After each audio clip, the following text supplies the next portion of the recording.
Thank you for being here this evening. We appreciate you. We're going to go ahead and call the City Council work session to order on Tuesday, April 6, 2021. At this time, we would like to move to a roll call, please. Councilmember Learman? Here. Councilmember Manfredi? Here. Councilmember Marsh? Here. Councilmember Vidiello? Here. Councilmember Wade? Here. Vice Mayor Smith? Here. Mayor Price? Here. Mr. Mayor, we have a quorum. Great, thank you. We're going to dive right into it here. We have a presentation tonight, as well as the purpose of tonight is really to follow back up with what we all said we were going to do several months ago.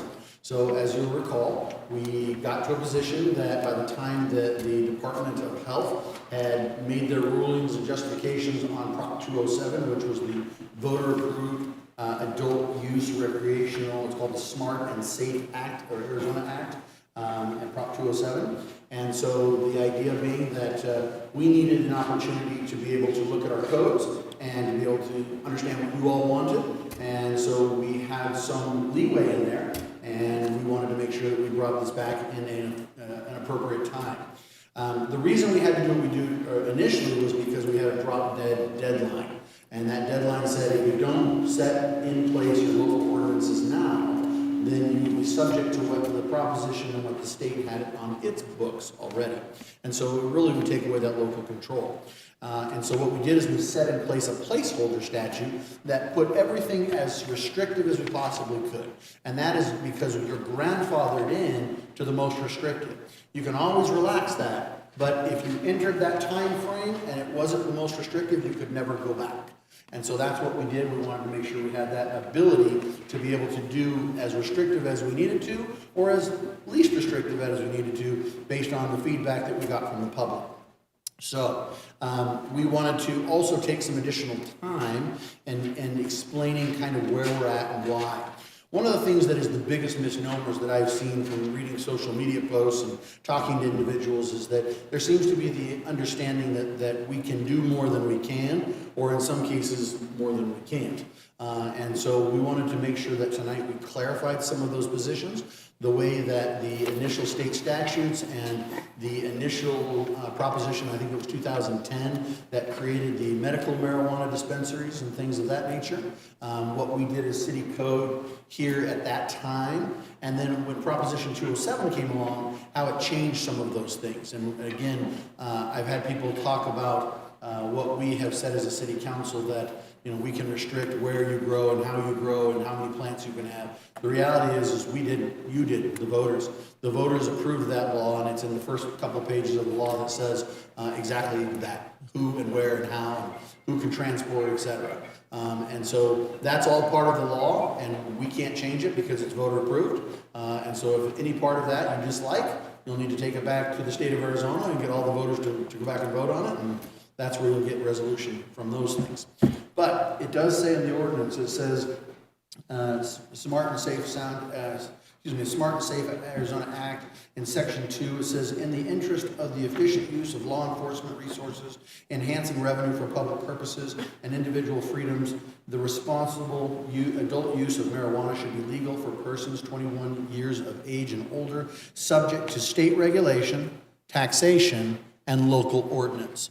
And so that's, again, what we're here to discuss tonight, is the local ordinance side of the things that are not specifically listed in the Act. Those things that are specifically outlined in the Act, we cannot change, because they've said this is the way it's going to be and the voters have approved it. The things that we can change is the things that are not specifically listed in the Act, and they typically fall under zoning restrictions. And so those are things we'll look at tonight. We're going to have a presentation first. We will then have a series of opportunity for questions, but we also have speaker cards. We have it broadcasting live on Facebook as well as on the city's YouTube channel. So we are encouraging, you'll see questions come up behind us here. We're certainly encouraging people to participate, ask us questions. Some of them will be vetted as they come through because they might be repeat questions or they may not adhere to the topic at hand, and that's what we're here to do. That's what's been agendized tonight. And so we got to make sure that we stay at the topic at hand. But that being said, we want as much participation as we can. We want as many questions asked, and we want the answers from legal just like you all do. Because I think that the better understanding we have is going to allow us after tonight to then be able to move forward to putting in place an ordinance that truly is representative of this community and what you would like to see us do. And again, we won't make everybody happy, but I think if we find that balanced approach in listening to the constituency, that's what's going to get us to the very best policy we can find. So without further ado, we will start and move forward with, I'll go ahead and read the agenda item. The mayor and city council shall discuss the voter-approved Proposition 207 marijuana legalization initiative that was approved by the voters on November 3rd, 2020. So with that, we'll move to our initial presentation from our city staff. I think Josh Bowman, you're going to take it away for us, and then we'll start opening it up to council questions as well as to the public. Take it away. Mayor, Council, thank you for the opportunity to discuss this, and staff looks forward to your direction going forward. Josh, would you mind removing your mask? If that's okay, you're the only one up there, so I figured. Yes, please. Thank you. Make it a little clearer for everybody to hear. Thank you. As a little background, this has been going on for about 24-year process, starting with Prop 200 in 1996. The proposition you mentioned, Mayor, was in 2010, making marijuana, medical marijuana legal. This then now comes into Prop 207, which will be the majority of our presentation tonight. I will do my best to reference a few governing rules, including Prop 207 and City Code, trying to define some of those things that the city can do, the city can't do, and things the city already does do within city codes. It is important to know that in Prop 207, the Department of Health and Services said was required to come up with additional legislation, particularly for dispensary and selling of marijuana. We are still looking forward to all of what that will become and how that will look and how we can apply it within the city. We do already have city codes, including 8.40, recreational marijuana. One of the questions was, how are other cities handling recreational marijuana, medical marijuana? It is important to note that many of the words adopted in that 8.40 were based on a document that was collaborated from the Arizona League of Cities and Towns, and much of that was incorporated already. So many of the cities are following a similar pattern. We also will be addressing the code 18.120.160 medical marijuana uses, which was adopted by City Code O when the original Proposition 203 was adopted. Some of the things that Prop 207 does not authorize, which we had some of the questions from citizens, from those coming in on Facebook, smoking marijuana in public places or open spaces is not allowed.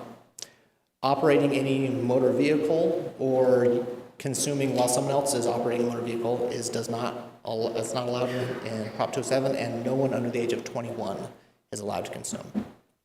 So those are things that Prop 207 has already established. It does authorize in Prop 207 for, as you mentioned, Mayor, to have cities enact reasonable ordinances or rules that generally govern the time, place, manner of marijuana establishments. It is important to note that any of those rules cannot be more restrictive than for the dispensaries than the code for medical marijuana dispensaries. So our recreational marijuana cannot be more restrictive. Our recreational cannot be more restrictive than the medical marijuana. A lot of folks have primarily discussed dispensaries. It is important to note that this is more than just dispensaries.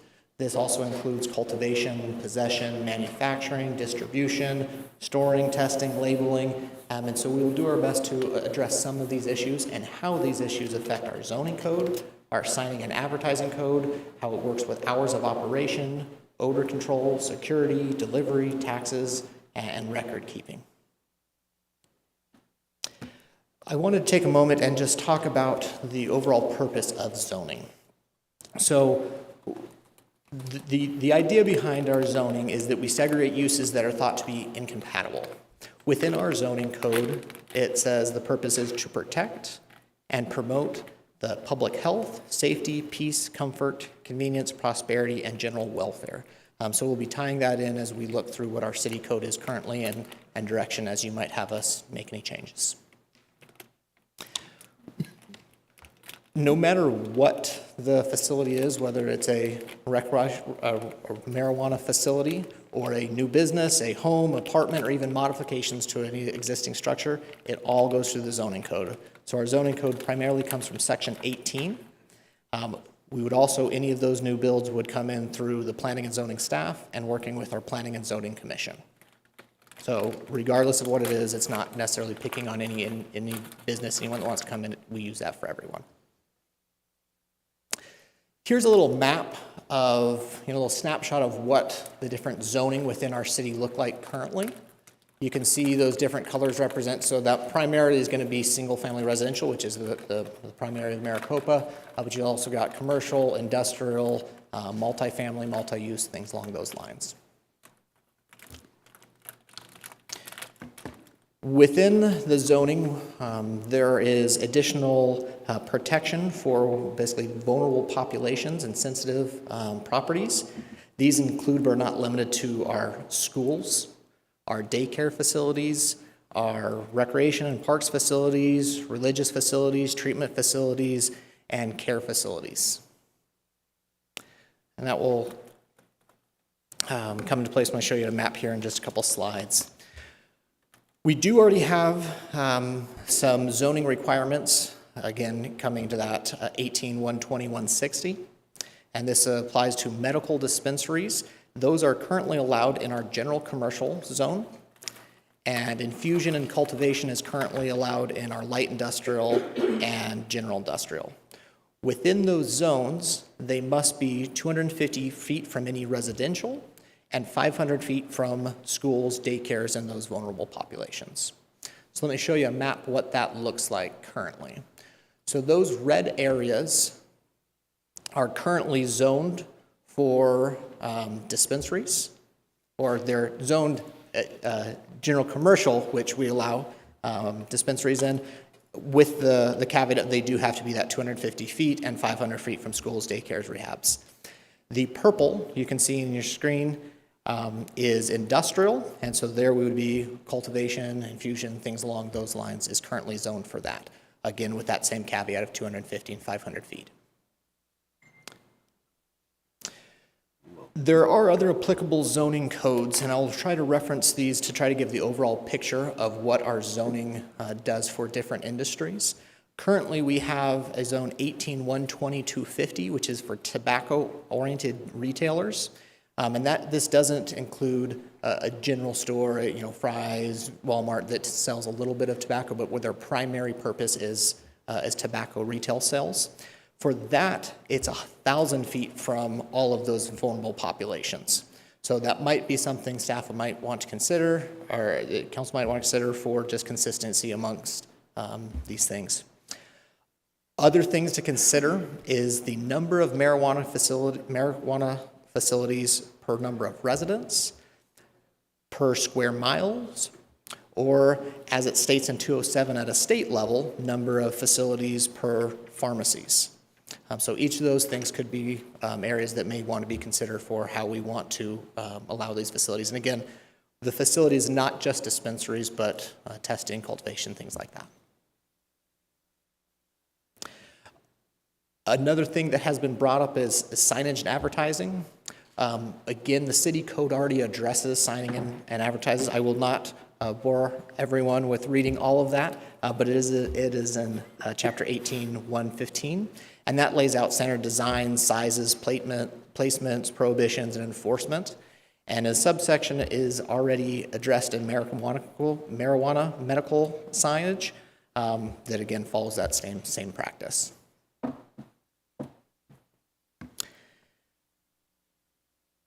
Again, as a reference to other regulated businesses within the city does regulate a number of businesses, including massage establishments, auctioneers, pawnbrokers, tobacco establishments, tattoo establishments, body piercing, and after-hour establishments.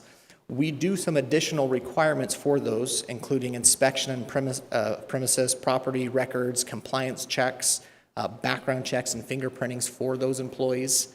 and licensing and requiring a security plan. So those might be things that council may want to consider for any recreational marijuana or medical marijuana facility, and that includes inspections, compliance checks. Some of this is included in Prop 207 at a state level. Like other industries, there's state level and local controls, and so some of these things may want to be duplicated. The Prop 207 does require fingerprinting and background checks and licensing. Those licensing could be turned over to the city to say, yes, all this is in place and it's compliance with city codes as well. There has also been a lot of talk about the security for these facilities. As I believe you are aware, many of the marijuana facilities are primarily a cash business due to the regulations from the federal government for banking. So there is some concerns for additional strain on PD. And so we would want to make sure there's talk of wanting to make sure we have a security plan in place for those facilities to make sure there's not that undue burden on PD.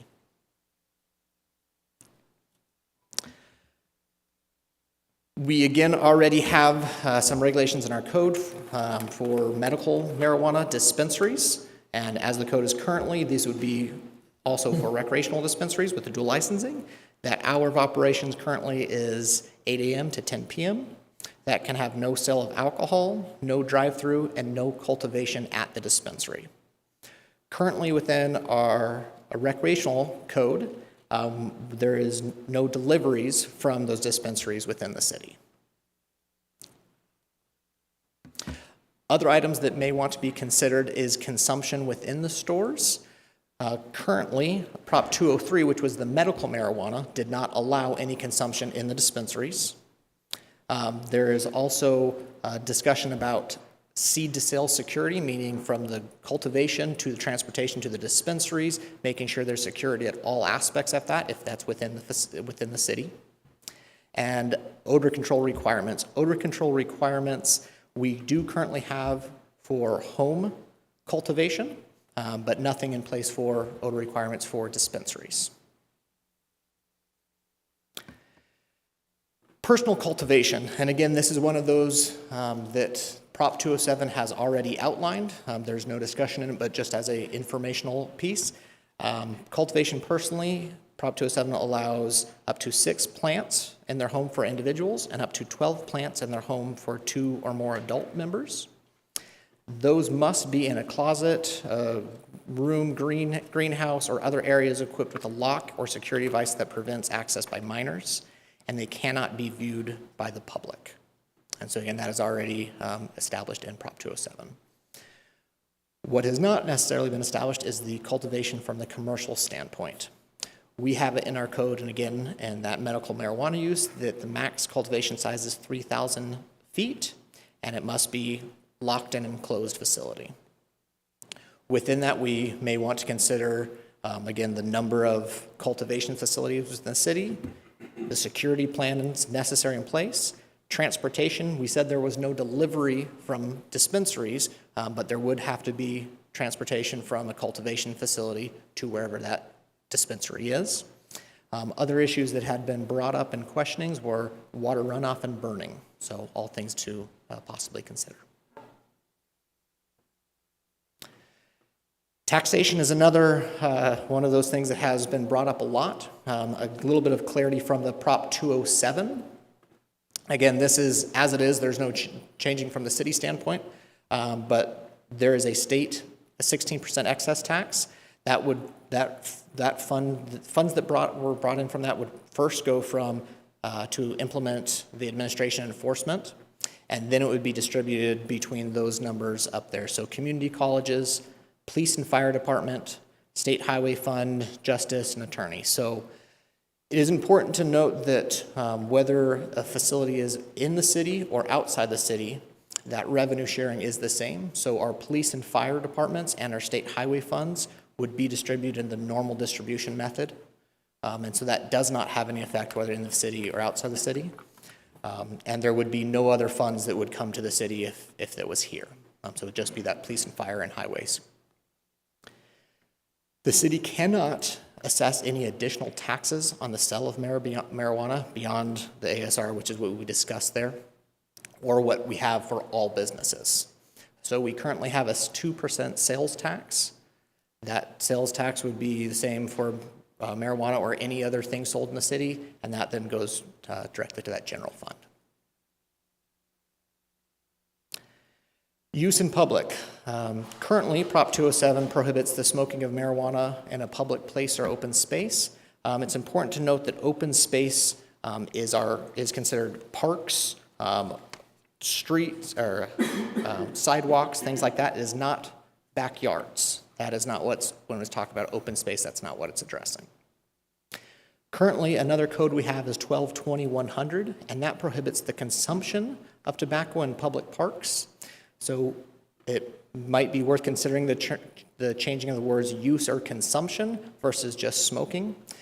That is brought up also in Prop 207 when they talk about the potentials of changing the definition of what they called it based on legislation to include vaping and things along those lines. So hopefully that kind of gave us an overview of what we have currently, some of the other cities are doing, and kind of gave us an idea of how those regulations are for us right now. Any questions? Council, want to open it up to questions from you all, and again, we want to hear from the public, so we don't want to dominate this time. This will also come back before us again at a later date for some decisions, and we can discuss how we should go about that. But at this point, we certainly want to get your questions answered and get the public's questions out there on the record as well as comments. So, Vice Mayor, you had your hand up. Please proceed. Josh, thank you for the presentation. I think it was very helpful, and I learned a couple more things. I think there's an endless list of things to learn about legalized marijuana. My curiosity is around signs, and you mentioned you didn't want to read the detail to us, and I get that. But I'm curious about, because I looked through our code, and I couldn't find anything speaking about whether or not the signs can include marijuana leaves, the green cross, whether they can be neon flashing lights, whether they can have sign spinners out on the street, and whether or not like signs outward facing, or do they have to be inward facing? So what are our details? Because I didn't see any of that in the code, and I was just curious because I've received comments on it. Thank you, Vice Mayor Brown, Council. Some of that I'll try to address a little bit. So there is nothing in there saying that it can't have a green cross, a leaf, or anything like that. It does talk about lit signs, it talks about placements of signs and sign spinners and things like that. So there must be a permit for anytime a business is going to be outside of their normal signage. So if they want to do promotional things, they have to do basically a sign permit for that.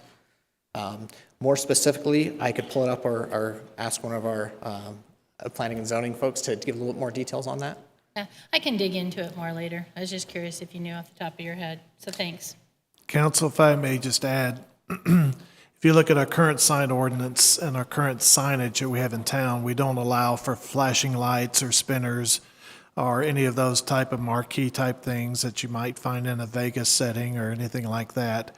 So about half of what you asked about would not be allowed, but the placement of a green cross or a leaf would be no different than any other brand that any other city might use, whether it be a burger place or anything else. Thanks. Yes, Councilor Vidiello. On the taxation side, since it's a cash business, how would you track the city tax that you're going to be able to collect if it's a full cash business and there's nothing to report? How would that go about? Perhaps you allow me to answer this one, Josh. Taxes are collected by the state, and whatever they say they collect, we get our percentage of. We don't collect it directly. How they would prove to the state that they are collecting what they're collecting is questionable. I assume there'll be some kind of audit process that the state can apply. Most states use banking records and other things that would back up some evidence of their transactions, but in truth, there's room for any entity to cheat the system if they want to cheat the system, but we would not be monitoring that, although we are recommending that we should have the right to look at their books if we so choose, which we already have that right with almost every other tax-paying entity. So the same opportunity exists here as with any other tax-paying entity in town to check the books and look at the records. Question is, can we do that only via the state or directly with the dispensary or cultivating enterprise? And I think that's a question that's yet to be determined legally from that point of view. Also, with the legalization, I constantly hear that this will slow down drug trafficking. And with all the homework you guys have been doing, have you guys been able to come up with that from other states, that that's actually a true statement, that drug trafficking slows down because now it's legal in that particular state? Let's allow the chief to address that one. Mayor Price, Councilman Vitiello, we have no evidence that indicates one way or the other on that. It's of course, it's early in the process. But I'm aware of some of the lack of a better word, theories on an increase, but once again, that has not been substantiated. Thanks. Thank you. Councilmember Wade. Thank you, Josh. The city manager.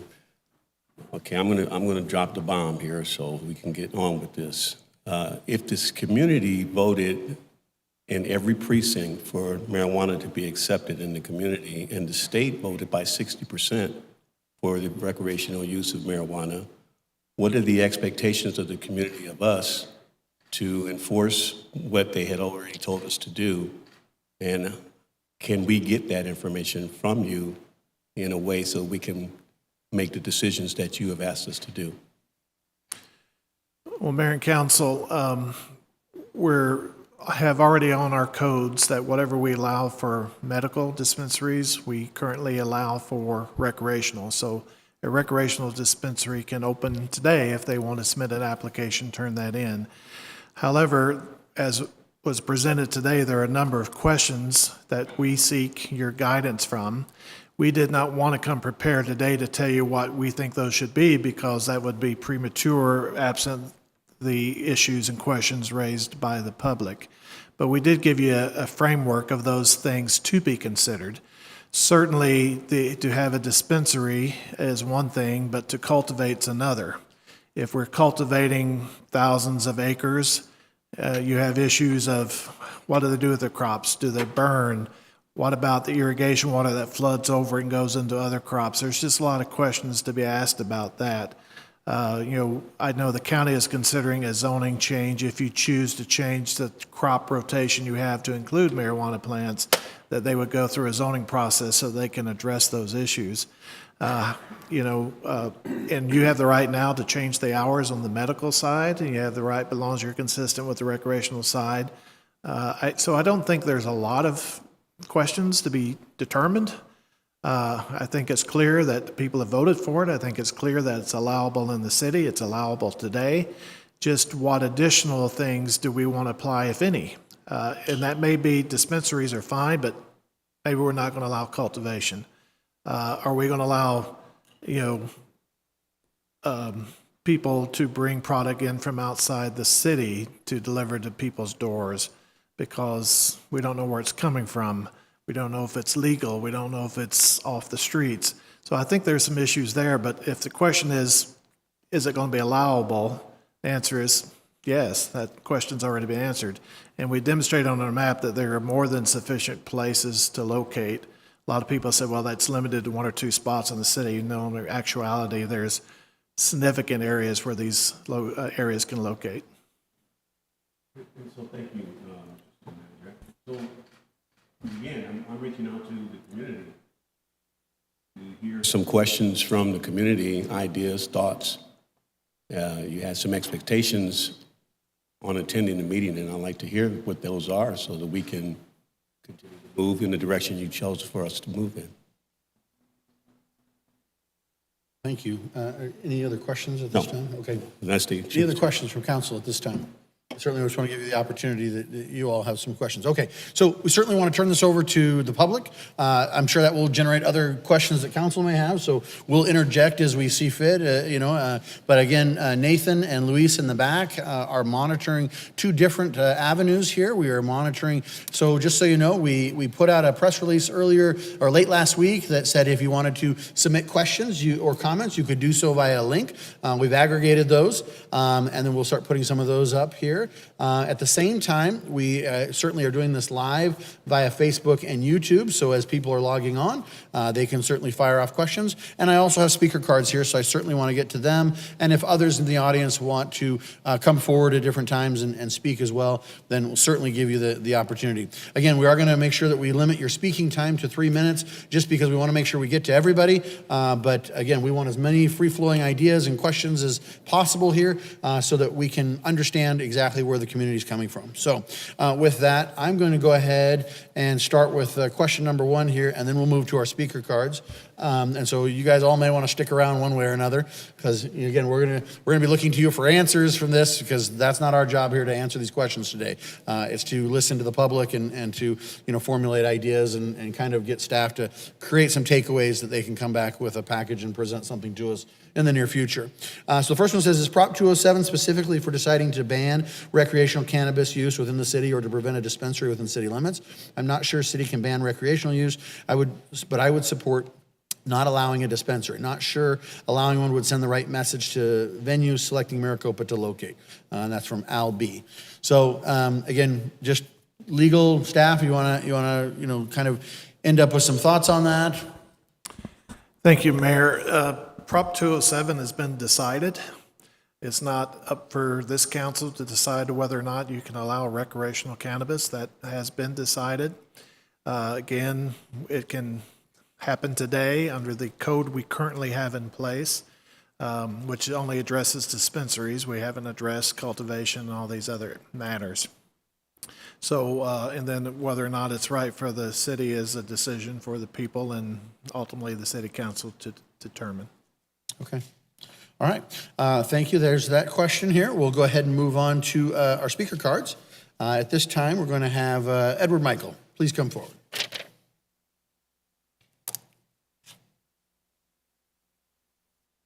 Being a drill sergeant, I don't think I really need a microphone.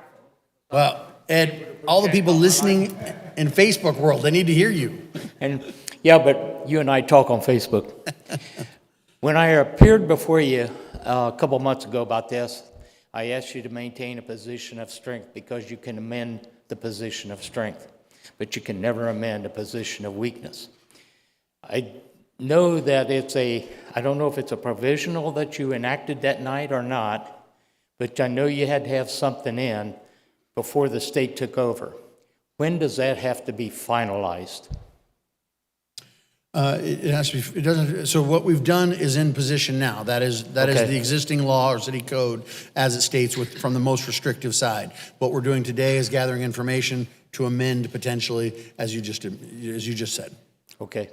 That's all I wanted to know. I didn't know if there was a final date on that or what. The date, I believe, was April 1st to get our emergency provision in place from the most restrictive. That was what we had to beat. They had to beat that date. Okay. Once that date has passed and accomplished, now we're dealing with it as we see fit. And so if we need to take the next 6 months to do it, we can take the next 6 months. If we need to, have this solved in the next 2 weeks, we can do that too. But we've granted ourselves the time and the ability to make that decision, whereas prior to that, we didn't have that authority. Okay. That's why we put that in place. The other thing is, after you go through tonight, this is going to affect the city for a while. I mean, the rest of that we're a city. If it requires additional discussion, I hope you guys schedule it. Because one thing that really irked me as a council member was we never gave the people enough time to discuss the situation. And I got so upset with that. And I hope you guys will take that under consideration. Thank you. Thank you, Ed. It's on you. Thank you.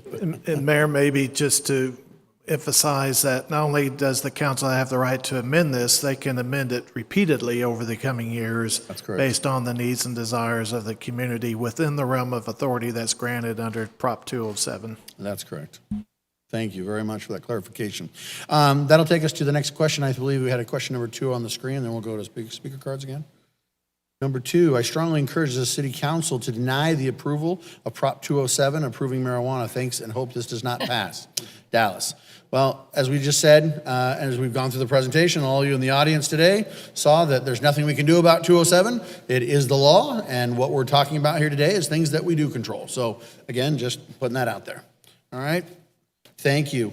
Bill Robertson, please come forward.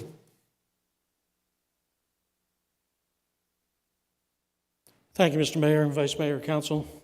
First of all, I'd like to say thank you for keeping your word. You said you'd bring it back to us quickly. You'd give us the opportunity to speak, so I thank you for that. You're welcome. I've been engaged in the process since the beginning, just kind of being a watchdog. I am not here to advocate for or against dispensaries in Maricopa. I'm interested in the process. The process that you chose seems to be working. I've liked the conversations I've had with most of you in the last couple of weeks, and I'm glad to see that the information is starting to flow. For me, a fair and equitable process that reflects the general will of the community and leaves personal views about cannabis aside is what's important from this council, and I think I'm starting to see that. The community has already approved the adult use of state-regulated cannabis through the state Prop 207, has been mentioned here several times already this evening. Pinal County also has overwhelmingly approved it, along with every voting precinct in the city of Maricopa. So the word is out, and people are watching. This is why we have elections. The election set the process in motion. Elections have consequences that are sometimes contrary to your personal beliefs. Keep that in mind. We're not looking for your personal beliefs. We're looking for you to enforce and provide a safe and regulated means for this industry to engage in Maricopa should they choose. Thank you very much. Thank you, Bill. We appreciate it. Okay, that'll take us to the next question from the screen here. Number 3, although I'm all about having the freedom to do what you want in your own backyard, I would prefer not to smell marijuana wafting through the air while I'm hanging out in my backyard. How are we going to address the possibility of the smell traveling across yards? You might say that we should speak to our neighbors about it. However, not everyone is receptive to that and may be offended and say that they can do what they want in their own backyard. From Leanna B. Police, do you want to address that a little bit? Mayor Price? The perspective? Well, certainly, a homeowner in his backyard has an expectation of privacy and that curtilage. Now, an offensive odor that emits into another neighbor's yard and finds that offensive, well, that would be something that council would have to address. Okay. So, yeah, and let's go to city manager. We have a nuisance standard which can be applied to barking dogs, cigar smoke, burning leaves in the backyard. Now, that standard is not easily defined because it can't happen one time or twice a week, but there is a means by which you can address what would be considered an excessiveness or a creative nuisance, because we all have the right to enjoy the peace of our own property. I want to be clear, though, that does not mean that someone who chooses to smoke a cigarette that doesn't blow across they're cooking a barbecue and some people get offended by steak burn cooking on, I don't, but others do. But there is a nuisance component that would have to be met and adhered to. So there is some provisions already in our code and the state code that allows for that, but I want to be clear that's not every little whiff, every little complaint has got to meet a certain significant standard.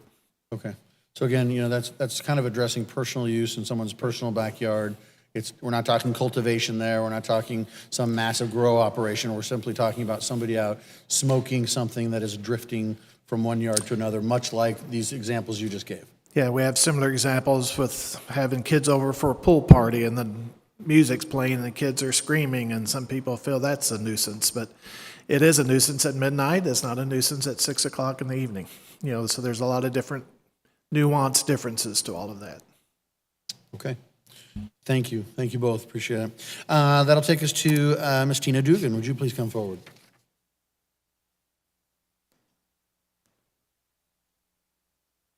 Good evening, Mayor Price, Vice Mayor Smith, and honorable council members. My name is Tina Dugan, and thank you for allowing me to speak this evening. I would like to tell you that this won't affect me at all because I've never in my life tried it.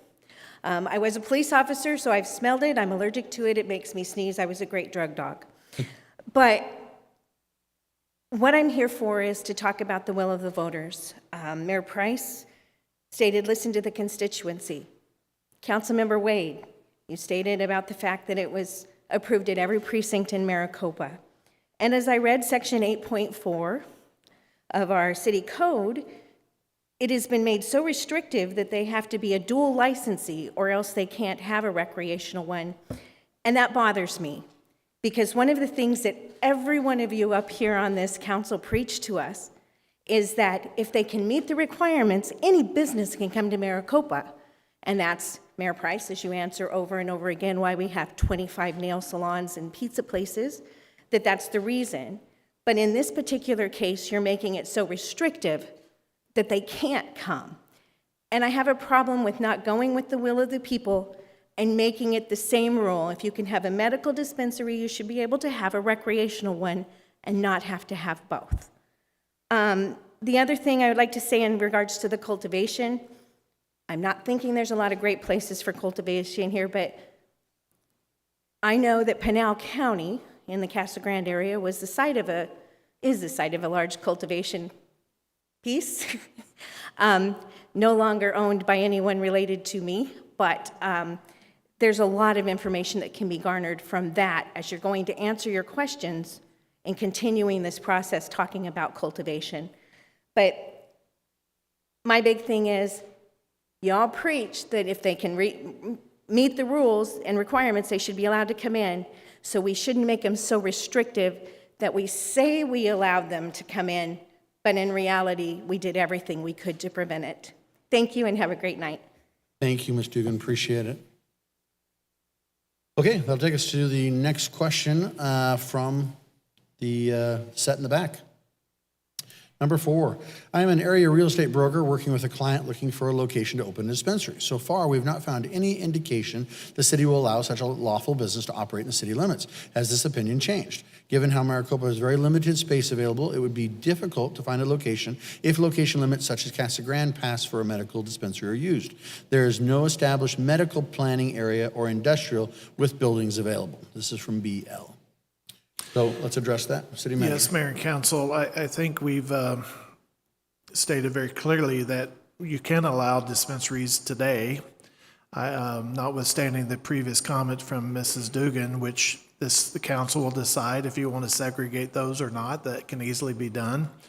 At the same time, though, we also showed on our map that there are more than sufficient locations according to our current code, both in the business district for dispensaries as well as cultivation if that's determined, or testing or any of those other things. So I think the answer is the council has not said we're opposed to it. Matter of fact, you have gone on record saying we do support it. You can do it today. Again, whether or not it should be bifurcated from medical is a discussion that can happen. And there are sufficient locations throughout the city, as demonstrated earlier on the map, to allow for that at this point in time. And of course, you can change those rules too if you are so inclined. Thank you. I do have a question that stems from what Ms. Dugan just said, and that is that we do have some overlap here, and that I really want to get legal. This is going to be directed towards you.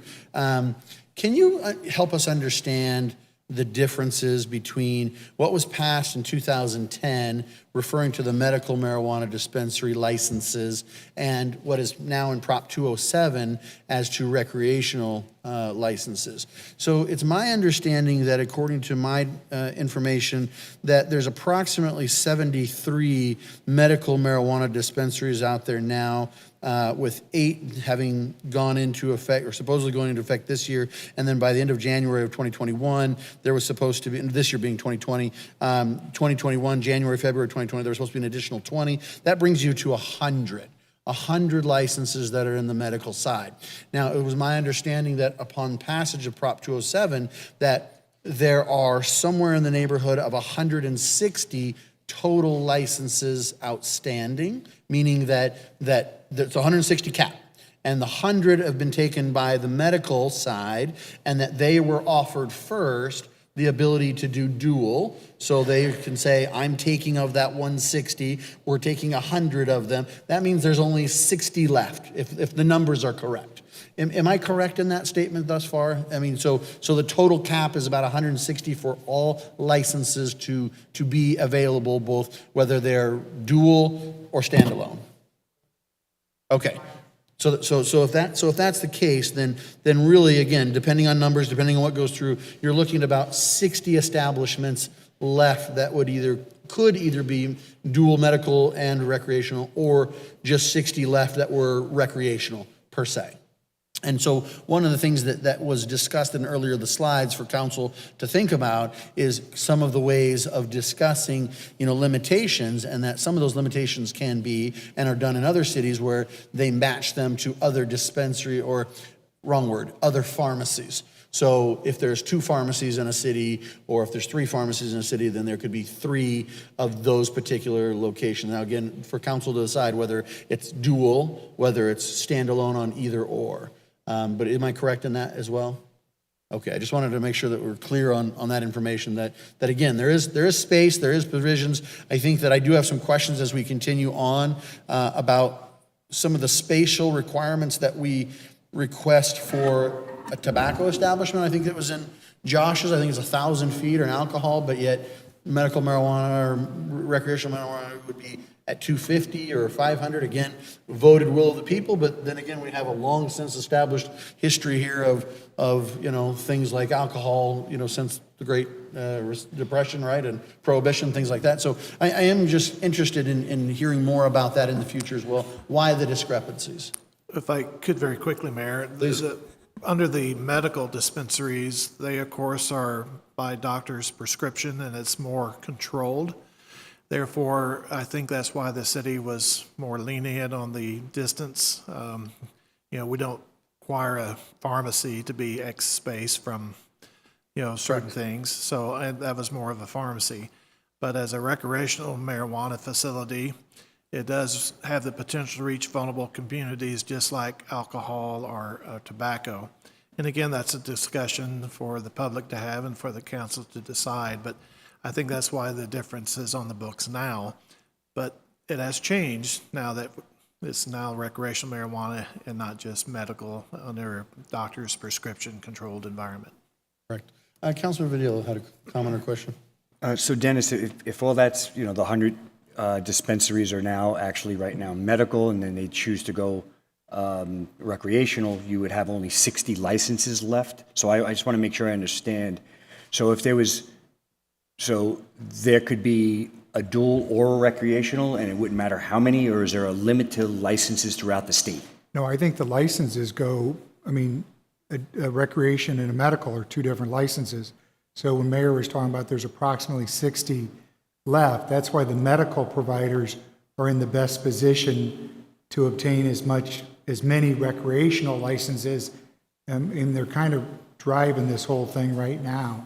And that's why they're the most likely to have dual licenses.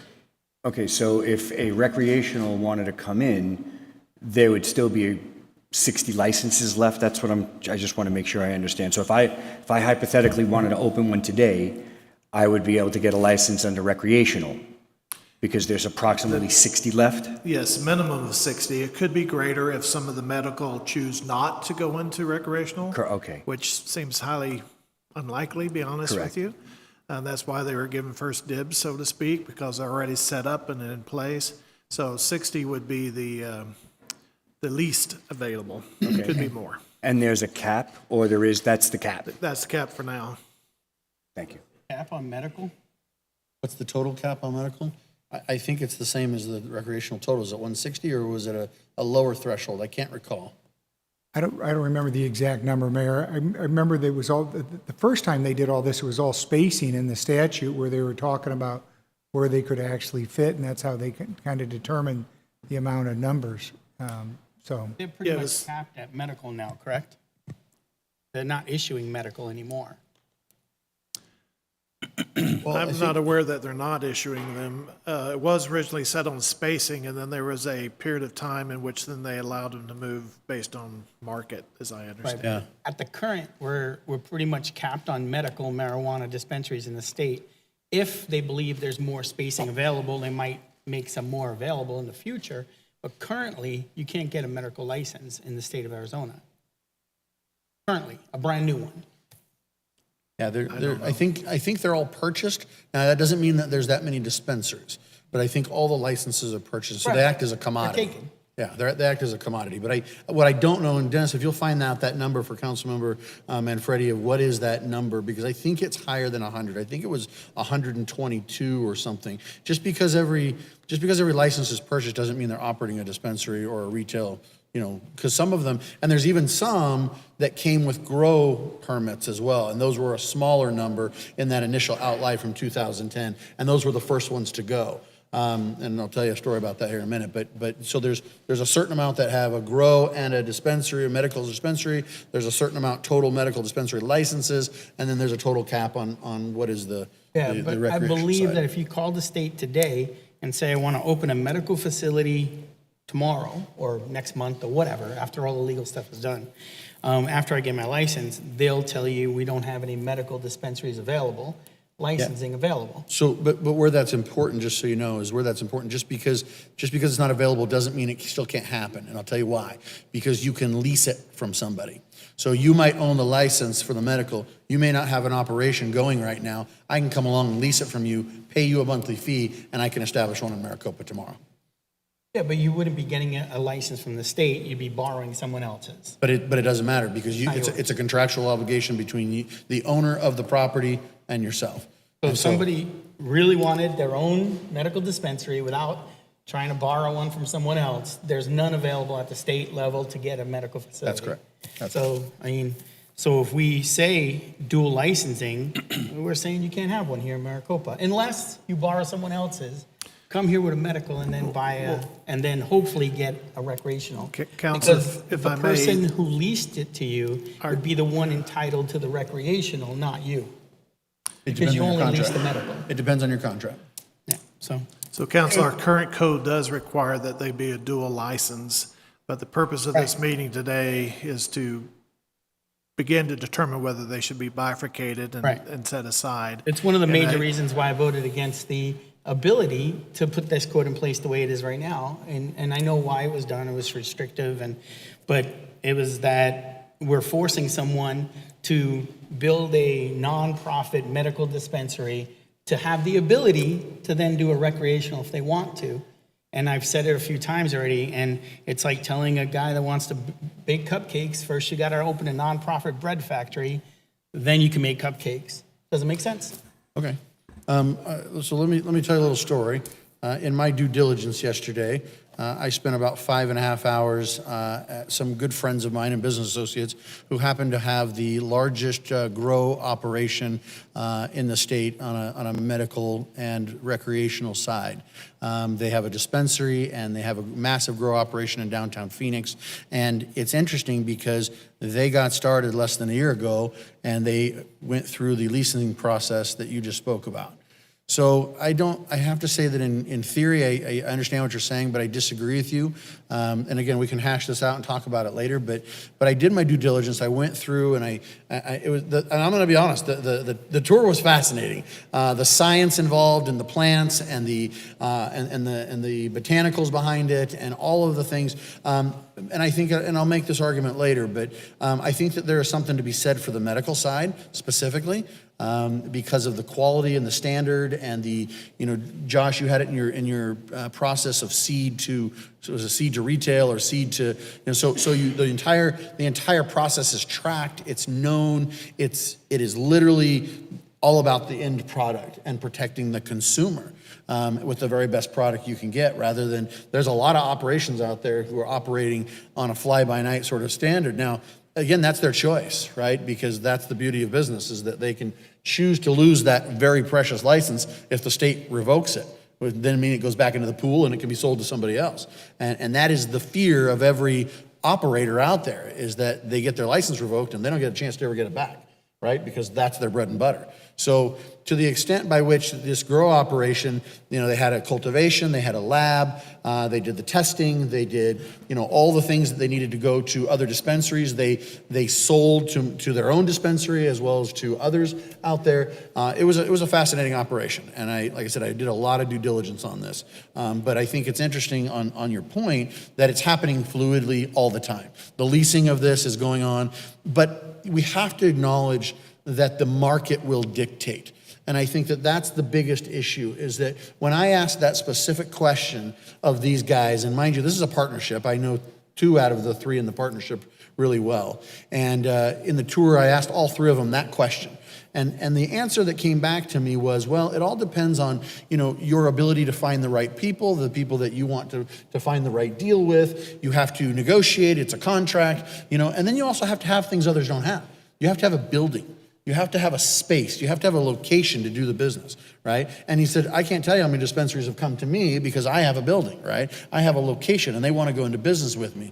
But it was more important to understand the generality of the way that they approached it from a medicinal standpoint, the quality, the seed to table or seed to retail distribution, the way they went at it was very, very different than what I saw on other sides and other things. So again, that's just influencing me. It's not to say that's where I'm at, but it's influencing me. But it is to say that again, this is moving. It's a commodity, and it's moving out there left and right daily. And these things, it's amazing. When these things went on sale, they were $100,000 a piece. They're now going between $10 and $20 million a license. That's incredible. It's incredible. And so, when I say the market will dictate, let's go back and look at Maricopa's history. In the original, when Medicinal came out and we had put in our restrictions and we had said those things, and based on Maricopa's growth at the time, there wasn't a location for one to operate in. And so they located outside in Pinal County, and they located down on Papago Road. But at the time, there was a law in 2010 that said those initial dispensaries had to be distributed across the entire state. The state was divided up, and it said each parameter or quadrant has to have so many. And so Maricopa had one given to it, and while it wasn't able to locate here at the time, they located there. But they had to stay 3 years. That was the mantra. And so they had to stay 3 years in order to pay their time, in order to keep their dispensary and their license. After that, they could go where they wanted. They chose to leave of their own free will because they located to Glendale. Now, it doesn't take a rocket scientist to figure out that moving from Maricopa at 50,000 people and 25 surrounding area to Glendale at 500,000 plus Peoria and Avondale and everybody else, and now you got a cool mill. It's not rocket science. It's the marketplace. They're going to dictate. So if somebody wants to take their $20 million license and come here and locate here, then they're going to do it. If they don't, they're going to go someplace else. So I think that that's the bigger overarching philosophy we've got to have in knowing that there's a real market force at work here beyond anything that we decide. Now, we can make it too restrictive. That's true. And I'm not advocating for that, because I think that the people said that they certainly would like to see something here. But at the same time, I think there's a balanced approach here, and there's market forces at work that are far beyond what we ever go and say. So with that, I certainly turn it back to you if you have a question or comments, and then we'll go back to the comments here. Councilmember. Oh, Mike. Nothing?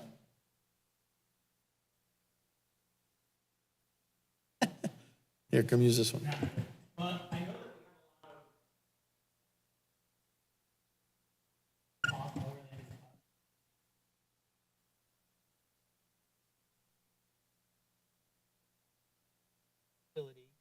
And they like it. It works for them. And eventually, there it goes. And eventually, maybe they'll have recreational. I don't know if they do yet, but they might. And they'll have recreational.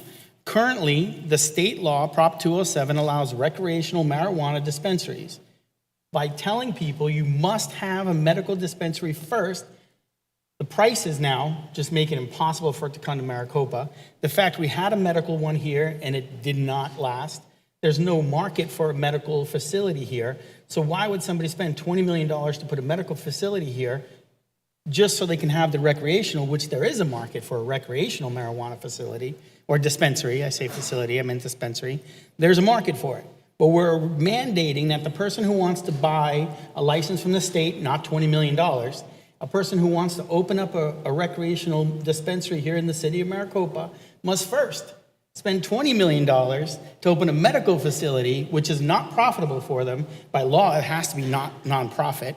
So they have to open a nonprofit medical facility that costs them $10 to $20 million before they can open a recreational. So when we talk about what we're going to do going forward, it has to be separated from each other. We can't have the mandated that they have to have both.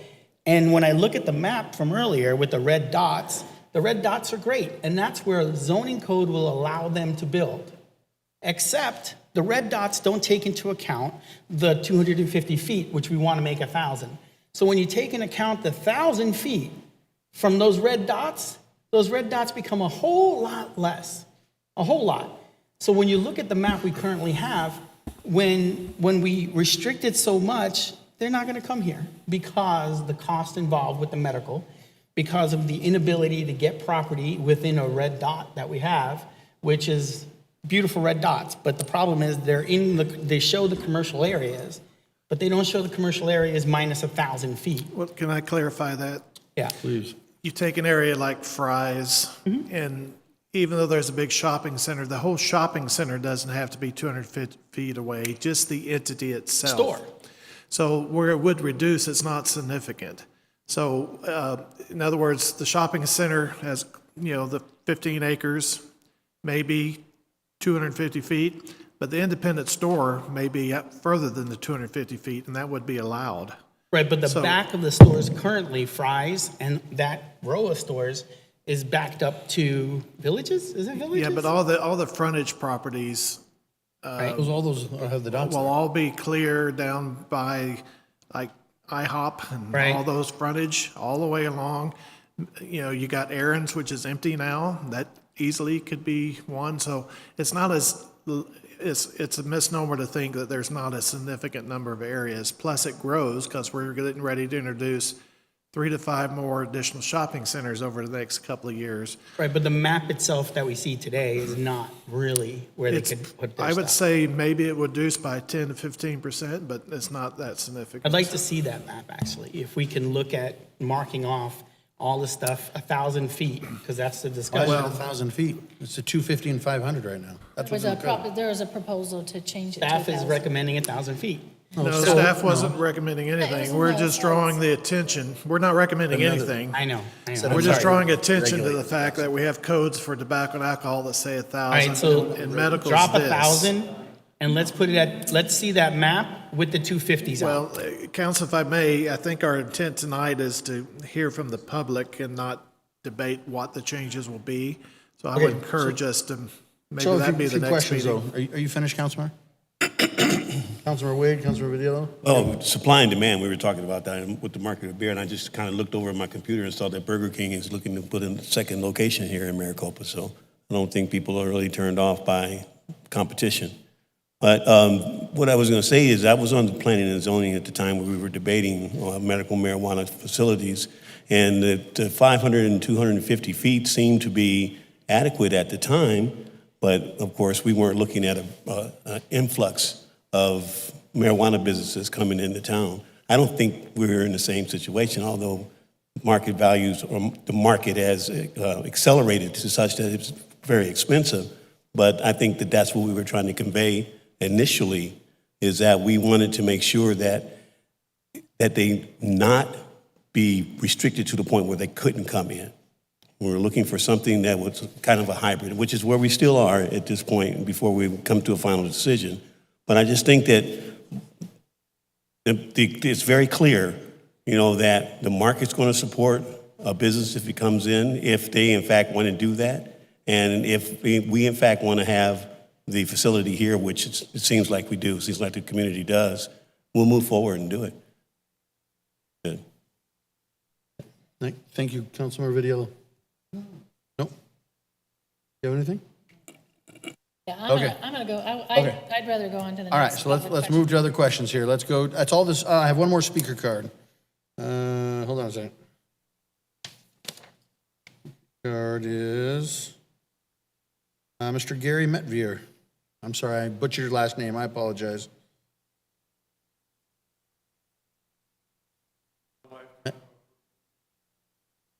Medvedier, right? Good. My apologies. All right, I had a prepared statement I was going to read. Please. In light of what I've heard so far this evening, all right, I'm going to refrain from doing that at this time because it was part civics lesson, part history lesson, part just downright anger, all right? And from what I've heard tonight has changed a little bit of that, but there are some content here that I want to read and questions associated with that content. All right. Let's just start off with this. There are parts of the code that seem to me to be a case of administrative overreach. On what basis does the council presume that it is in its purview to dictate to residents to what purpose any particular room in their house may be put?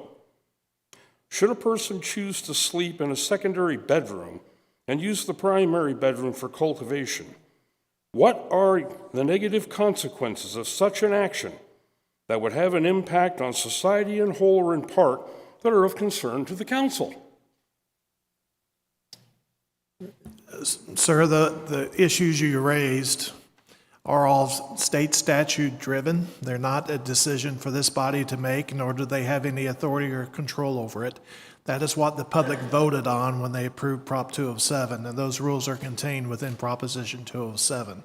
So as the mayor indicated earlier, if you'd like to see that change, go speak to your state representatives, and they'll probably have to do another proposition to make those changes. State can't mess with it. If it's going to happen, we have to do it as citizens. Right, but it's not, Propositions may but not it's be not, changed by it's not elected something officials. that this body has legislated or has anything to do with. It's what was approved by the proposition under the state law. So we couldn't change it if we wanted to. Thank you. Appreciate the information. Okay. Additionally, I've carefully researched the city codes, and I have not been able to find the part that mandates that I must lock up my alcohol, tobacco, and commercially purchased cannabis products in a closet or cabinet or place locks on the rooms. Does this apply in that same? Yes, sir. We don't have a law that Council requires has that in your no home, nor do we have a law that requires it for marijuana. Only this state does. So, And Gary, again, it's the same answer. It's part of the state proposition. and Gary, just from a clarity standpoint there, the locking up of a legally purchased marijuana, that is not in Prop 207, and we don't require that. To your point, though, about alcohol and other things that have to be locked up, the only thing that's in Prop 207 that requires to be locked up and out of view is the grow of 6 plants or 12 plants if you have 2 adults in the house. But that's all based on Prop 207 state law, voter proposition.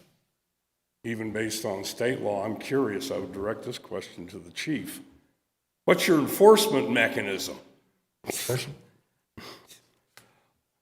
mean, seriously, there has to be some kind of probable cause or something for the officer to enter your home. Mayor Price, you would be, certainly the Fourth Amendment applies, the expectation of privacy within your home. If there's a complaint where it's viewed from the outside, or there's some type of complaint where it would lead officers into a potential violation, but for the police are not going to be in regulating what room the marijuana is in unless it is viewed by the public and we're called to investigate. Please proceed. Okay.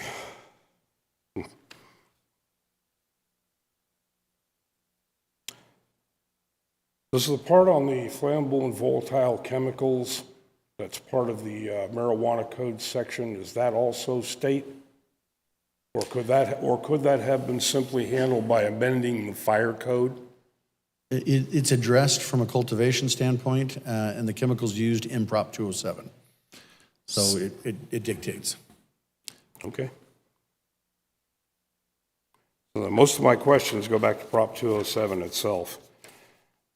All right, I will close simply by saying that I urge the council to severely cut back on what's been introduced in the city code.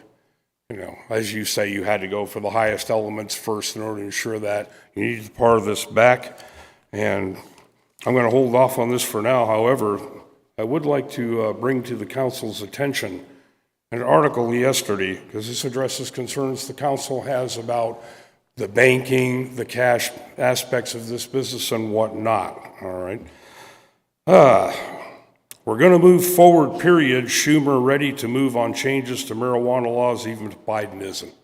So you have legislation now being proposed and prepared to be introduced at the federal level to decriminalize it, okay, which should take care or put it into any considerations about the cash operations and the availability of banks, okay? The demographic is changing, and you people need to accept, as another speaker pointed out, the will of the people in this matter, okay? We voted ourselves a little additional freedom. What's wrong with that? All right, cut us loose. We'll be reasonably responsible. You know, that's all we're really asking of the council is instead of being so totally egregious and complete, you know, and I understand your reasons for doing so, Mayor, but okay, it's like back off a little bit. Give people some room to breathe. Thanks, Gary. Appreciate it. Mayor. All right. Mayor, quick comment, if I may. Yes. City Manager. If the feds do change the rules, that will make that a lot easier for all of us with regard to a cash business. The security plan we spoke to earlier addresses that if with a cash business, if they may need to bring in their own security people or their own precautions rather than rely on the taxpayers to provide a service to their business above and beyond what we provide to other businesses. So that's what we're talking about from a security plan. If, you know, where taxpayers shouldn't have to pay part of their business expense to protect their business because they're a cash business. So part of a security plan would be, do you have cameras? Do you have security guards? Do you have other things? So that doesn't put an undue burden on our police officers and or the taxpayers, because we don't fund that at Target or any other place. We shouldn't fund it here either. Yeah. Absolutely. Okay, next question from the back here. All right, number 5, I got a few things here. While the passing of Proposition 207 was not unanimously favorable, I've witnessed the benefits of marijuana in use in individuals with chronic and terminal conditions. I therefore submit the following comments for consideration. No types of marijuana facilities should be located within 5 miles of any pre-K-12 schools. Okay, operating hours should not extend beyond 6 a.m. to 10 p.m. Marijuana should only be consumed in homes by individuals age 21 or older. No marijuana consumption in public places or private facilities, e.g. event spaces. Delivery must be in conspicuous packaging, not bring attention to contents. Additional patrol around marijuana businesses to deter criminal activity. Marijuana businesses must provide armed security. No police harassment of marijuana business patrons. Since marijuana smoking is allowed in backyards and individuals may smoke with windows open or have shared ventilation, multifamily housing, it is nearly impossible to control odor as with tobacco smoke, and it would be preferable to limit manufacturing, cultivating facilities and dispensaries to industrial and or rural areas. And this is from Rachel L. So again, some of these things, I think all of them we've addressed one way or another through the discussion tonight. Any questions on that? Any thoughts on that? Okay. Moving on, I'm out of speaker cards, so if anyone else wanted to speak in the audience, please just raise your hand here, but I'm going to keep going to the back here. Gary, if you can give me another minute, I'm going to hit a couple more here, just to be fair. So let's go to the next one. Number 6, I will not be able to attend, but I have an output or input that may help. First, I lived in Washington State, but when they legalized recreational marijuana, I was against it, but have seen the benefits it has provided. First, it is treated like a DUI when operating a vehicle. Second, those who already use are here.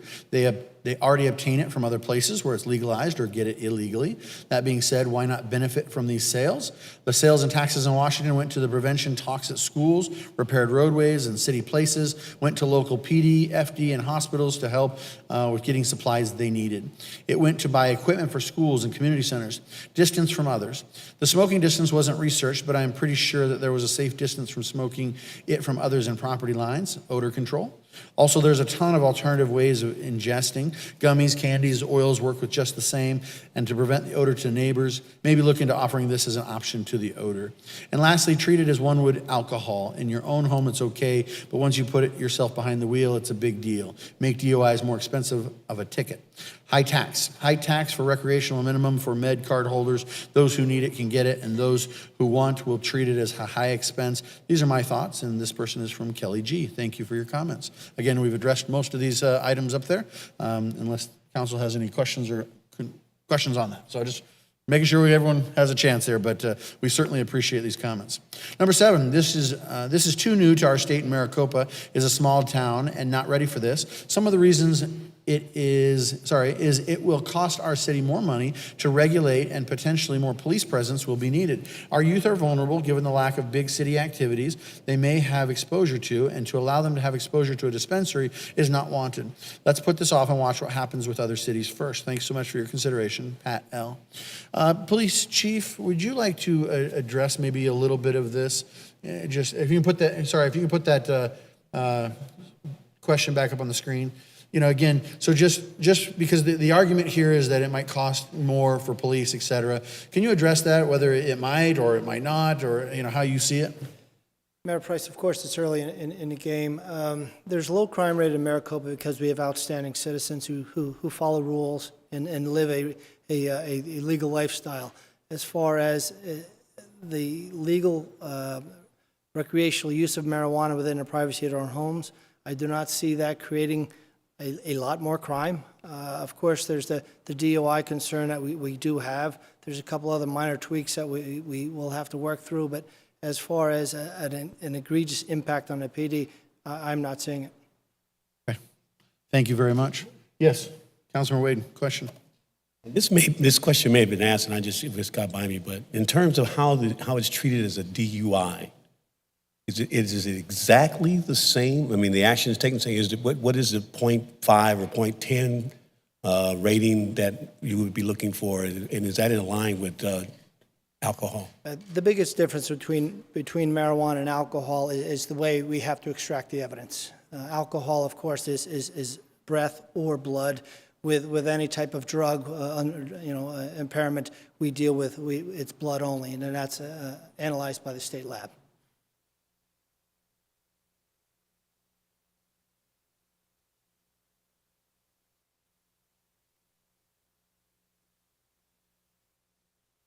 Can you repeat your question in the mic?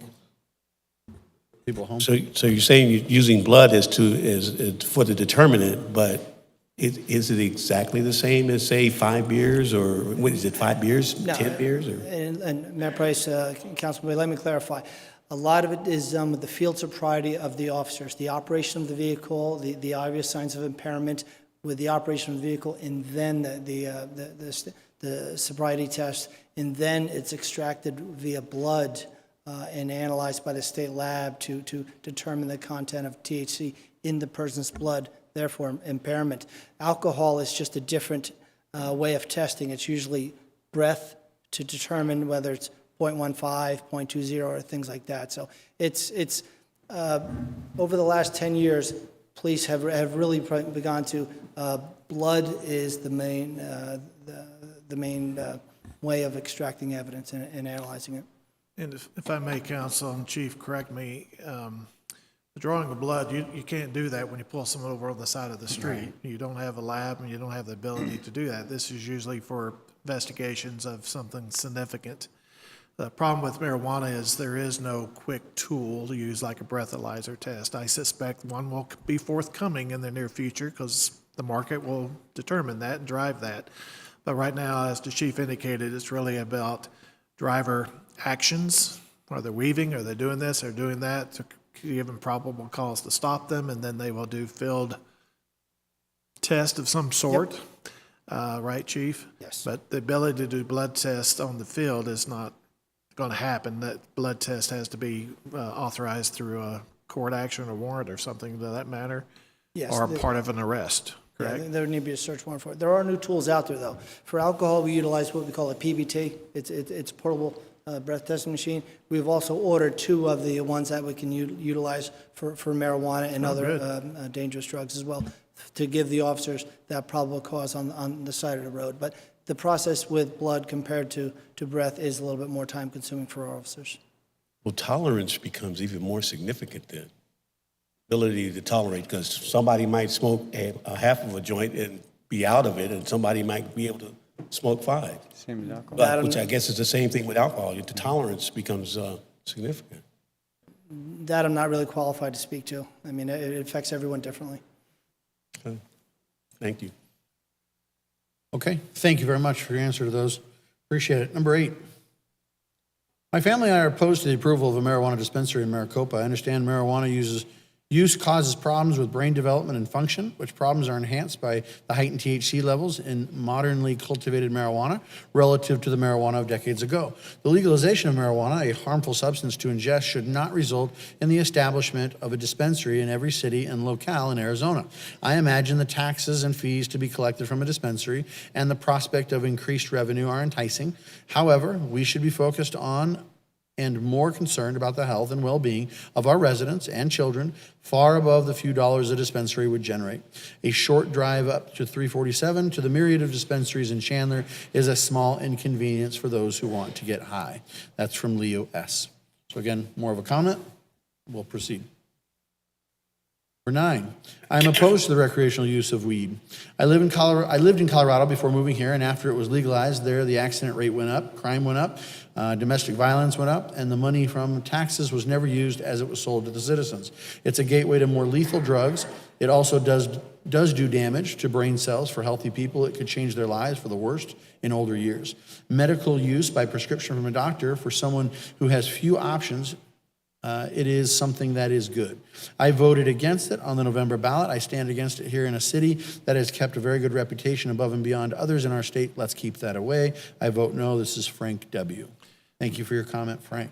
Mayor, quick, one thing that hasn't been mentioned tonight is although we've talked about dispensaries, the law provides that any person can use recreational marijuana today, regardless of where they buy it, if they go Chandler or anywhere else. So I just want to emphasize, number 1, that this is not a choice for this body to make. If it's made by the people chose to allow it, they can participate in the use of recreational marijuana today under the guidelines that the state has put forward. So I just, we get a lot of these same questions saying, vote against it, vote against it. That vote's already taken place and that decision's been made. And whether or not we have a dispensary in town or not, people can buy it wherever they want to buy it and use it however they want to use it, as long as they stay within the parameters of Prop 207. Thank you very much. Yes, sir. Please come forward. Tell us your name. I don't have a speaker card for you, so please just tell us your name. And I know you are. Mayor Price, Vice Mayor, Councilman. My name is Jelani Elliott. I just have a couple of questions and a statement. Some things I'm a little confused. We can't hear you. Can you talk a little bit? I'm a little confused about some things really quick. In the ordinance, it says that you can't have a dispensary or anything like that unless you have a medical and a recreational license. Is that correct? Currently. At present, that could change. At present time. So the comments of having a dispensary here today, right now, with the present ordinance is not correct. You can't open one up until you guys decide to move forward and decide to change that. Is that correct? You have to get a state license and you have to have both medical and recreational at present. But part of this process to see what changes may happen to the ordinance. So at present, if I just have a medical license or just have a recreational license, then I could not do it right now until you guys, again, like you just said, move forward to change that. You could come with a medical. I'm sorry? If you had a medical, you could come here if you could find some place to open. If you just have a recreational, you can't come here. Okay, I thought it said dual. You have to have dual to be able to open. Correct. So you have to Able to open a recreational, but a medical one is able so to. if I just have medical, I can come and everything is cool. But if I just have a recreational license, I have to go get a That's correct. Okay, cool. So, thank you for that clarification, because I was just a little confused about that. I've been hearing a lot of you all saying about how you're listening to the people and what they voted for and things like that. I've been watching how things, especially when it comes down to the pandemic and how the council's been moving. when it comes to masks and things like that. You really follow what the state says. You know, with the mask and the pandemic and things like that. And the emergency when it comes to that, I do understand that because the pandemic is killing people and it's very serious, still killing people like today. I haven't seen too much about anything marijuana killing people like a pandemic, so I was really wondering what was the big emergency or the big concern that you all had about marijuana coming here and things like that, and which made you go against what the people actually voted for. Marijuana, to me, is just not recreational. You see this big PTSD on my chest. I suffer from PTSD, severe anxiety, and depression, even here now. Not because I had the pleasure of being part of our military or being on the police force and things like that, but I had the misfortune of having my ass whooped by the police and being black in America and stuff like that. So, which even right now, I have a lot of triggers going on right now because the chief is just here. The chief has not done anything to me, period. But because of George Floyd and things like that that's going on in the nation and things, I'm 42 years old this year, but I've been dealing with that all my life. I can control what I look like. So because of those things is why I chose to do marijuana instead of doing the Prozac and all the other things that a lot of our military don't want to do because they like the marijuana and the benefits of the marijuana and things like that. And I believe that's a lot of military folk here in this city who have the inconvenience of having to travel down 347 because you all decided to go against what they voted for to have here because you felt like it was a big emergency. There are people who don't want to say, hey, I have this mental health disorder because it's embarrassing to some. It's not for me. As a matter of fact, I decided to do this so I can speak for those who it is embarrassing for and things like that. I got to pause right quick because I'm really triggered. Chief, I haven't met you yet. Can I shake your hand? Because I can't smoke weed in here because it's a public place, right? So I'm not at home, but can I shake your hand because it helped me with my trigger? Thank you very much. So that helps me. Those are triggers because I can't smoke in a public place and things like that. But again, I hope that you all please reconsider about the dispensary. And again, something else that was really concerning for me is about when the voting thing and how it looks, perception is a very big thing. And if someone votes for something and then have the city within the state decide something else, it's very concerning as well. I know there are a lot of people, I have a lot of family that's in the state of Georgia. And right now, Georgia has something where they changed the vote to where if you bring someone a bottle of water while they're casting their vote, it's a felony, you go to jail. That's crazy. And again, as a black man, a lot of voting suppression and things like that I've watched growing up. You'll vote one way and then things have changed because the powers that be, them girl boys up there don't like how things are voted, so they'll go ahead and use their powers and their influence and their political power and they'll change things, much like what happened in Georgia. A felony, ridiculous. A felony to give someone some water standing outside. That's the America that is reality that we live in today. Again, didn't have the pleasure of serving in the military or being on the police at all, but just being a black man, watching stuff. I can't even watch George Floyd, period. No videos, no nothing. Triggers me too much. Can't even do it. I got boys that look just like me. Every day, every second of the day, even presently right now, I got to worry about. Because what happens if they get pulled over by the police?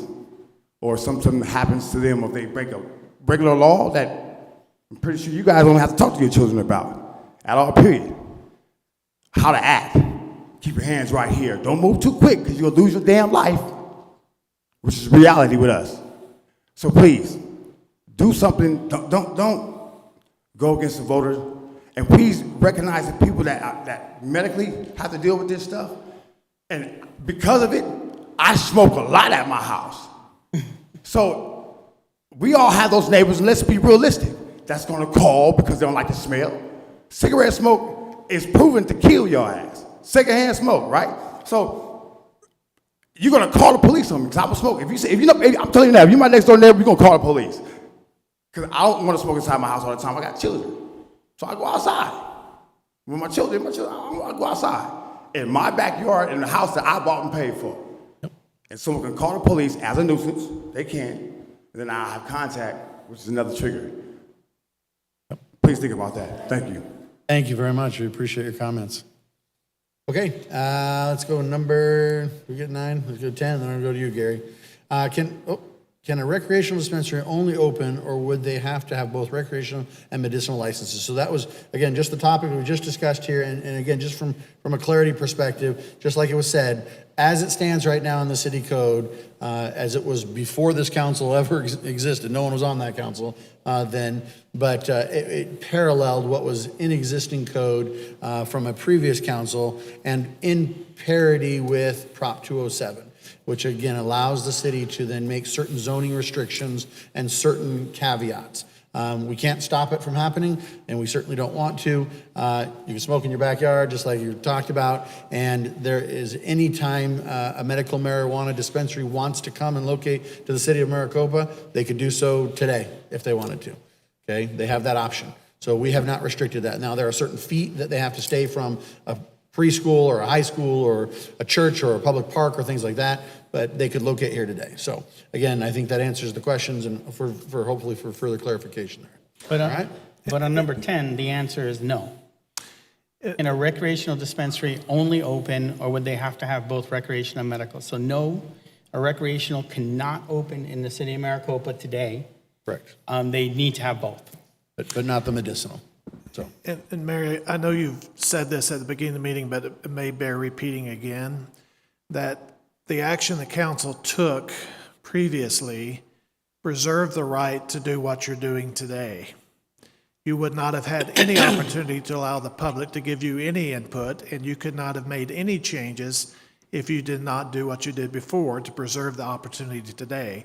So I think it's very important to spend a little extra time and explain that you preserve the ability for the public to come forward and share their thoughts with you so that you could represent their needs. Had you not done that, this opportunity would not have presented itself. Thank you, City Manager. Vice Mayor. Yeah, I appreciate you bringing that back up, because my thoughts go out to the gentleman in the red, and I'm sorry, I couldn't hear your name.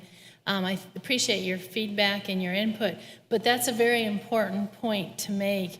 And it's also an important point to make that even some of those that voted to approve legalizing marijuana, Prop 207, they approved the pieces specifically also that allowed for local control. So every city gets to decide exactly what that local control means. So it wasn't an open, free range, do anything you want, Prop 207. It allowed for local control. And so our action that we took previously allowed for us to have this meeting, which gathers the input from the residents on what type of local control. Do you want it on every corner, or do you want there to be a limit of how many there are? Are you worried about cultivation near your home, or are you not worried about cultivation? So that's the type of local control that is part of Prop 207 that was approved by the people. And so I want to honor those pieces as well. So I think that's an important statement to make. Thank you, Vice Mayor. Gary, you want to come back up? And you had a few things to talk to us about. Give you just a second, though, okay, Gary, because we've got some more questions to go to, so it's all you. Go ahead, it's all you, sir. It's all you. I thought you were changing your mind. No. Actually, just some food for thought here, all right? And specifically, Mayor, I'm going to address the first one to you. Since you spoke about doing your homework and going to a commercial cultivation site and gathering all this different information, I'm curious, do the commercial operators who've spent so much money and time in their research and development efforts to produce the products, which are their products, design products that they want to keep hopefully under wrap and key, are they selling their seeds to the public? Yes, they do actually. Actually? Yeah, you can. You can get them. Not everyone does, but yes, there's a whole distribution line. Some take it and adjust it and cultivate new plants.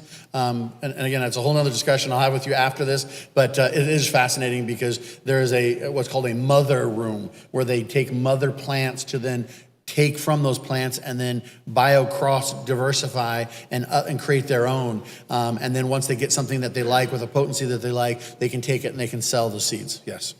That's a complex process, is it Yes. not? Very complex. Doesn't have to be, but it is, from a hydroponic standpoint, yes, it's complex. The conversations I've overheard, because you always listen to stuff in the grocery store and stuff, and conversations I've had with acquaintances, friends, and just people in gatherings, all right? Doesn't seem like cultivation is going to be a major thing going on here, all right? Why bother to go through the trouble of running through a 2 to 6 month growth cycle, depending on the species within the genus cannabis that you're trying to grow? And unless you get your seeds from a specific source where you know exactly what the seed is going to produce, okay, generally seed availability comes only from street grass. You go in the store and buy it, you don't get the seeds in the flowering top that you purchase in the store. They don't want you to have them. Again, this is kind of, as you found out, this is a product that they're trying to protect.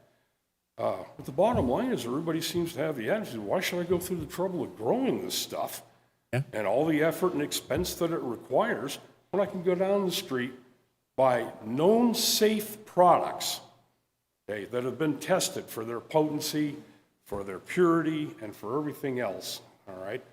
And why should I go through the trouble when I have hundreds of options available to local dispensary? Absolutely. I think the only issue there is the fact that you leave it open, someone's always going to jump through that hoop. There are farms within the city of Maricopa that someone could change their decision of what they farm and could change that up. But I think you're absolutely right. I think most users are going to, what's that? They have to be licensed, do they not? And So I the think farmers can't just change We're their going to crops have to at talk will. about that one. The grow is a little different, but yeah. So I don't think that's going to ever be a problem. Is suddenly you're going to have pot growing down at Pratt Farms. Right. Okay. Lost my thought train getting on that. I'll go ahead and sit down. Okay. I think Sounds that's good. pretty much covered. Do you have a question? Councilmember Wood. Chief, I have a question for you from an enforcement perspective. And for that, I have to divulge some information that I wasn't very happy about. The other day, I was over at Copper Sky with my grandson, and there was a group of people in several different little groups, and they were smoking pot, smoking marijuana in the park. Now, not only are you not supposed to smoke, but you're not supposed to smoke marijuana in the park. And I'm still a little unclear about enforcement. But can you help me out with that? Because, I wanted to walk over and have a conversation with the guys and say, hey, look, first of all, you're smoking in the park. You're not supposed to be smoking in the park. And then you're smoking pot. It's like several folks, you might have had to get a complaint to get me out of the hospital or something. But Yeah, that's the way they were. But I'm not there yet when it comes to enforcement. Mayor Price, Councilman Wade, it'd certainly be a violation our officers could take action on. And Prop 207. Any public space, whether it's city-owned or not, HOA park, still a public space, they're violating the law, and they can be cited for that violation. Now, it's up to the courts and judges to determine what the penalty is, but they have the right to consume it on their personal property or property of a friend who allows them to do it, but it's not an open space. So again, that's not just city-owned property, but it's like HOA parks or Shopping center? shopping centers, parking lots, any place that's open to the general public, they're not allowed to I'm pretty clear about the places you can and cannot and what you should not do. I guess my conversation is more Eric in terms of I'm concerned about the well-being of the people who are concerned about our safety as well as myself. If I had walked over and had that conversation, it probably would not have ended well. Well, our police officers will certainly call for backup if they see anything that would give them a reason to be suspicious. Certainly if it's a dark car with dark windows and a dark street in the middle of the parking lot, that's one thing. But if they're just hanging out on the park bench and they can see that there are no weapons, they'll take whatever approach. They're trained to do that. That's not new for them, whether it's marijuana, alcohol, or hard drugs or anything else. So they won't put themselves at any more risks than they already do under any other circumstance. In answer to that, I also had attended a concert where I actually asked city staff to take care of that. A couple different substances were being smoked, And staff went over and asked them to stop smoking both substances, so. All right, let's go to the next question, then I'll come back to you, Bill. Next question. We have number 11. Would all cultivating marijuana happen indoors? Else want to take it? Currently, it's required indoors under our current code, but again, that could change. If we, like you said, we could have a farmer who farms 500 acres and he wants to switch from cotton to marijuana. The question was asked, does he have a license or a permit? I don't think there's anything in Prop 207 that indicates that, but I think that's part of why we need to talk about it, because if they, we don't know enough about it. Does the water runoff that goes to the next person's crop, are they impacted? If they burn off their crop like some people do, in which they have agricultural rights to burn off their crops and their fields. So I think there's some questions, but right now the law or code says it has to be indoors, whether that's your personal grow or the 3,000 square feet as mentioned earlier. But I think that's something ultimately this council will have to address and decide. I suspect that you will address some issues and get something on the book, particularly with regard to dispensaries, where some of these other topics, which are not immediately pending, may take a little longer to work through. I don't think we're going to find the answer to every question before we put out a change in legislature. Okay. Let's go one more question. I think we're coming down to a few questions, and I have two from the audience. So one more question, and then we'll go to the two from the audience here. Number 12, what are the rules of smoking in or outside a home? How can this be enforced if someone smokes inside their backyard? This is from Thomas D. I think we've already established this over and over again. So again, not to diminish it at all, but we have answered it many times. Bill and then Priscilla. Bill, just come forward. So they say the second bite of the apple is often the best, so here we go. Something that you might want to consider that I was thinking about is Councilman Wade's experience with actually confronting or having been confronted with a situation of people smoking here in the city of Maricopa. It goes to tell us, and the chief knows, it's already happening, folks. It's being used, it's being consumed, it's here. So regulation is the best way to go. But what you didn't mention was edibles. You talked about smoking and how it smells and how the neighbors might be offended. Well, you might need to include something in the ordinance about consumption of edibles. Gummies, there are no odors within the chew of gummy. Ask my wife. She uses them, okay? She is a user, I am not, but they do become very concealable or inconspicuous. So consumption of those in a public place might be something that you need to include in the ordinance. You also talked, the words were used, tossed around, was in public or in public places. They need to be defined very clearly.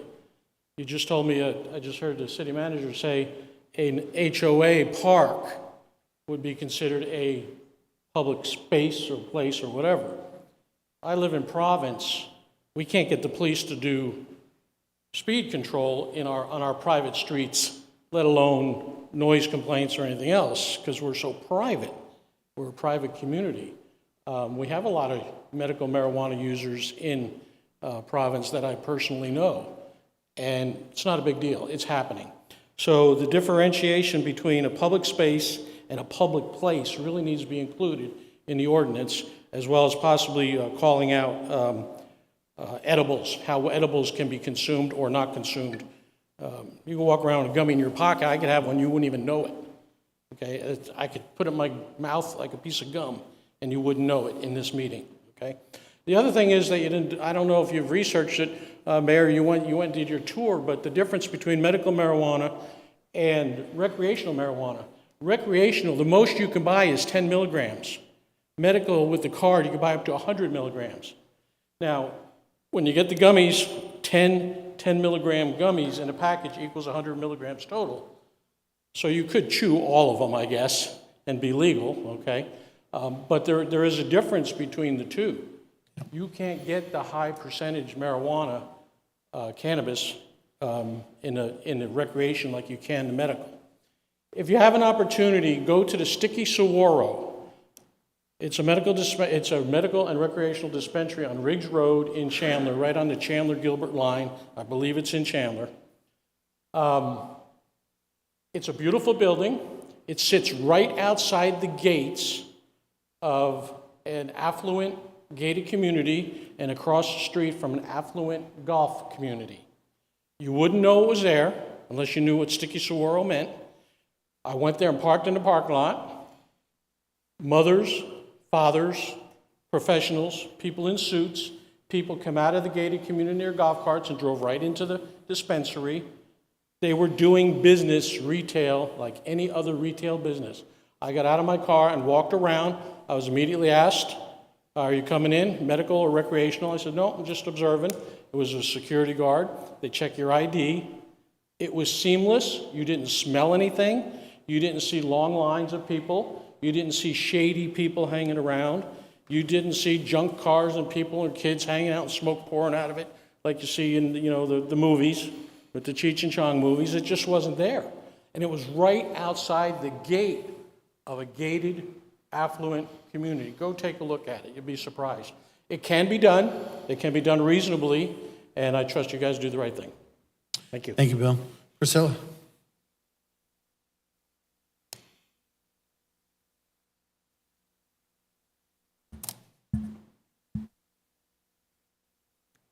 Good evening. Thanks for letting me come up. I just wanted to talk about the odor. I'm from Portland, Oregon. It does not smell good. I had a neighbor who had self-diagnosed back pain for 2 years straight and smoked every night from 4 to 6 out in the backyard. It was gross. What you do in your personal life is your business. If you're a doctor and you have come up with something that works for you, that is great. I just don't want to be inconvenienced. I know it sounds really selfish. And my mother-in-law lives right next to a grow site in Southern Oregon where they have an abundance of farms. For 3 months straight, it just smells like skunk. I don't want a grow site, and if we do, I really want you to keep it inside a really big brick. I don't want to smell it. So if that makes sense. So those are my concerns. So Thank you, Priscilla. Appreciate it. Okay, what's that? Oh, yeah, absolutely. We can talk about that. When will this be voted on? Again, the city manager's kind of addressed the fact that this is perhaps could be, a one and done for the council. It could be rolling depending on, how much time we need to talk about, given areas or avenues of this law. So I don't think there's any ifs, ands, or buts about it, that we're going to have to go through systematically and tackle, each issue one at a time. And if we have some that we can feel like we can move forward on and some that we need to come back and discuss further, that's going to be up to the council, but that will come in the coming weeks and months. So again, city manager can talk about, when he wants to put it back onto the agenda, but it will be forthcoming here in the weeks and months ahead. Okay, let's see, 14. What type of security plans might be considered? Would that include requirements of facilities to keep on-site certified guards, multiple locked door entry process, metal detectors, et cetera? This is from Misty M. I think, Chief, would you like to just kind of briefly address that again? I know we've kind of skirted that issue a little bit, but. Well, Mayor Price, the big thing is we don't want there to be opportunities for crime at these locations, so they need to be hardened. The police department will certainly be available to assist with recommendations of these securities. Crime prevention through environmental design is what most of us have been trained in. So, I'm working with the city and staff and coming up with a comprehensive plan on what's going to work best for the city. And I think in my discussion, earlier with legal, I believe that state law governs the security portion from the standard of, what is required from the hardening. They can't be in a joint facility where you could crawl through the aqueducts or, the air ducts or stuff like that. I mean, it's got to be, it has to be where there are definite areas of entry and exit and protection and things of that nature. I just want to mention that security plans are not new for the city. We already require them for big box stores and other places, like Walmarts and others.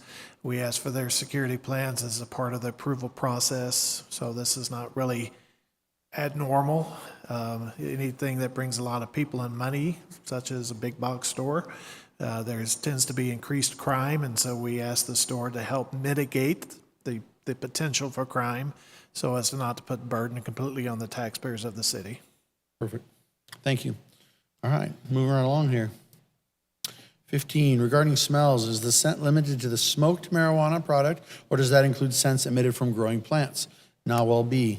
Again, I think it's both, is how that is dealt with or dictated.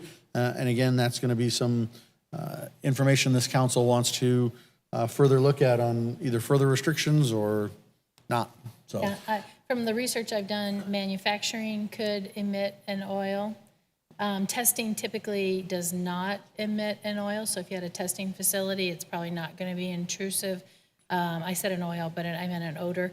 It's probably not going to be intrusive odor-wise for testing, but manufacturing, growing does tend to have an odor to it. So something. In regards to odor as well, another thing that I became aware of in some information that I received was that the air vent, so I like the air vent concept from the security purpose being isolated to that facility because you don't want people crawling through, but also if it was connected, you end up with leaks in the air filter systems that leak into the site, the adjoining businesses, so that has caused problems as well. So odor is something seriously to look at in regards to how we handle it. And to clarify, there's a big difference between a grow versus someone in their backyard who might be participating. Right. And again, you have to meet the nuisance requirement, which is pretty substantial. It's not just because someone's out there and you don't like it, that doesn't meet the standard. right. I would say also that most of what I've read, especially in regions such as Arizona, most growing on the big scale is done inside of a building because of evaporation and water needs, and it's not normally done on the outside because of the amount of water that it takes. It could happen, but most is done within a building. Just to that, Dennis or city manager, the facility in Casa Grande is a full-blown indoors. If I remember correctly, when I toured it in 2016, it wasn't opened yet, but everything happened indoors. So when it comes to smell and stuff like that, I believe that Right, you normally use filtration processes. yeah, so that facility was state-of-the-art. You couldn't get in or out without special codes and everything. And again, that's so, not new. Any chemical companies, right. crematoriums, any of those type of places have these type of ventilation systems. We require some degree of it at hamburger joints, so these are not new requirements or unfair requirements. I was at a meeting the other day and I commented that testing is one of your least intrusive processes of the marijuana. And I got a chuckle from the back of the room because they were thinking testing by smoking. And I'm like, nah, that's not what I'm talking about. So. All right, I think we have one or two questions left. We started just a few minutes late, so we're How many gonna left are on overrun this a bit. spreadsheet? How many left are in here? That's what we're getting to. I just talked to Vanessa. I think you said there's one or two questions left, correct? That's the last one? That's it? We're done? Okay. All right, audience, any other questions? Are you pointing? Elizabeth, did you have something? Okay. All right. Mayor, I might just state for the record that the audience or anyone listening can still submit their comments and questions. They don't have to be this meeting only. Go to Councilor Wade and we'll finish up. I just wanted to say thank you for coming out tonight, for participating in this conversation. We've had opportunities of time to talk about very important issues and have not had the kind of output that you guys have shown today. And previous to this, sending emails, texting, and what have you. So I really want to appreciate that. And also I would ask that you be the truth police for us. When you hear someone that's talking about something that didn't come to the meeting and they make a suggestion that we had the right to vote for it and we chose not to, or whatever that might be, you've heard the truth tonight. And so I would appreciate it if you be the truth police out there, because we can't do it all the time. And they don't believe us all the time. So thank you very much for participating. Thank you very much for coming. Go ahead, Vice Mayor. Yeah, I appreciate the feedback too. I really appreciate seeing that we have people online listening and paying attention and asking questions.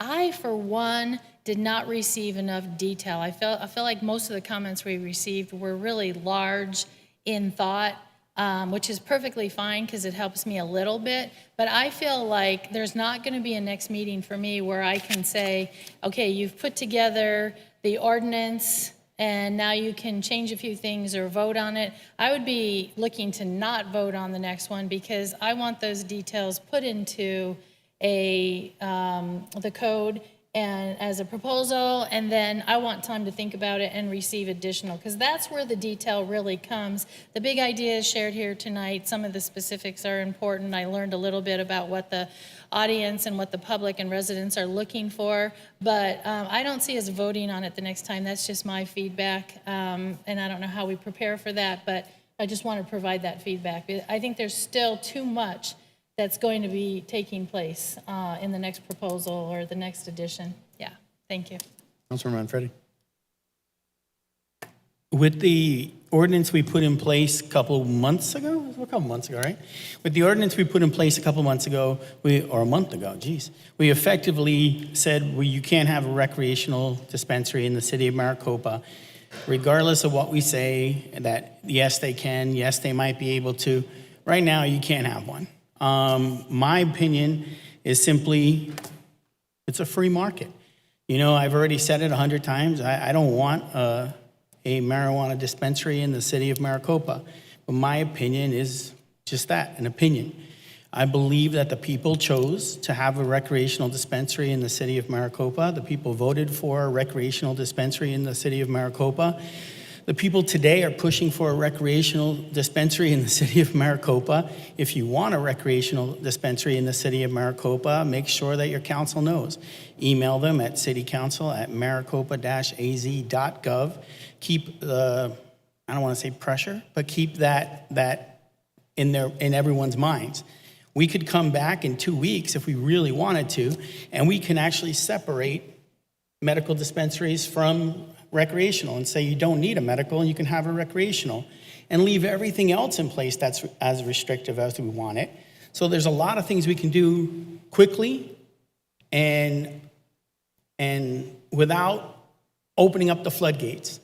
When I hear, do we want one in every corner? We already know there's 60 more licenses, right? So not one in every corner, not even one in every town is a standalone recreational, because there's 91 cities and towns in Arizona.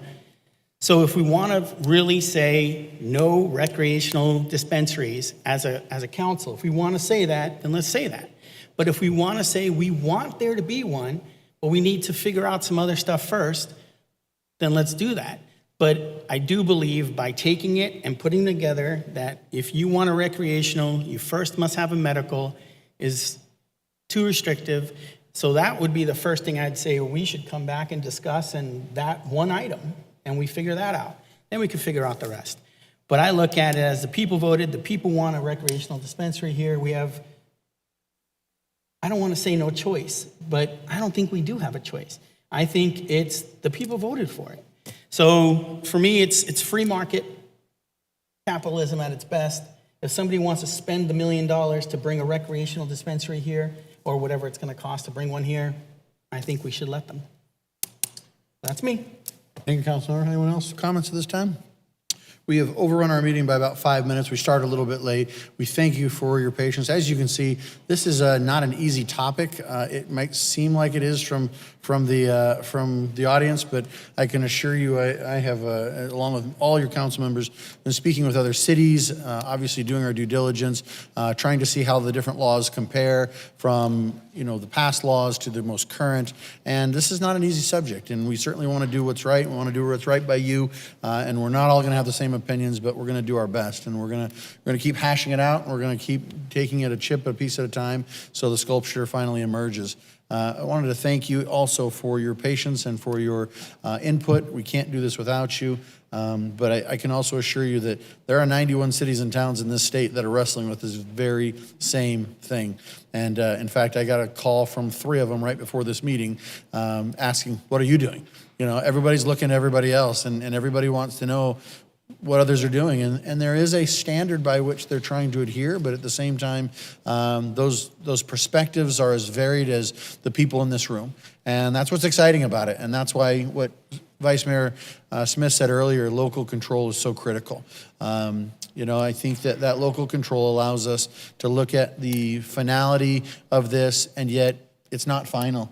Anything we put into place and can be adjusted and moved and skewed as the laws change, as the federal laws change, as the state laws change. In fact, again, going through this 17-page law, there are at least 4 different places that talk about how this is the way it is today, but in 2022 and in 2024 and thereafter, other things go into play, and it will change. And they know full well that it's kind of the foot in the door.